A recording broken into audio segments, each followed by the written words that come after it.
guys, Claw here. Claw, doing another quick review, this time of the movie Ben-Hur. And where were you when the movie industry died? Because I was watching Ben-Hur. Whose idea was it to remake a movie that won 11 Oscars? Why don't you remake a movie that won 0 Oscars, make it better, to win 11 Oscars? But no, let's remake one of the best movies of all time. And I actually had somewhat high hopes of this movie because of the director, Timur Bekmambetov. I can't pronounce it. He did Night Watch, Day Watch, Wanted, some of the coolest action movies I've ever seen. They had some of the coolest scenes in action movies I've ever seen. I can't explain it. You have to go and watch those movies right now, actually, over this movie. The plot and everything in this movie was pretty much bland. There was nothing special to it, nothing new. Typical revenge. Oh, he gets stranded and comes back. Honestly, if you want to watch the same movie, go and watch Gladiator, which won Oscars and was awesome.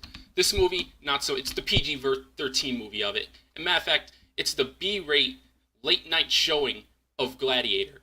So that should tell you enough right there. All that being said, there were actually 2 things that I did like about it.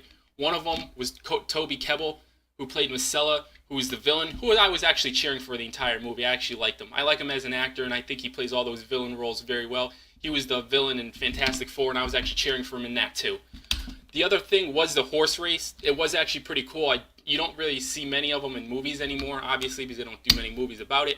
So it actually was pretty good, and I give the director props for doing that. Other than that, the CGI in it was bland, not what I expect from that director, especially with his other movies that were extremely CGI heavy and were very well done. This one was kind of cheap. I don't know what happened. Maybe he ran out of money. Maybe the studio ran out of money. Who knows? I still can't figure out why this movie was ever even made. You'll notice that the original trailer is playing behind me. That's because in that 2 minutes, it has more heart and soul than this entire movie. I do not recommend seeing it in theaters. Wait for it on Netflix or until you can somehow get it for free. I give it 1.5 claws.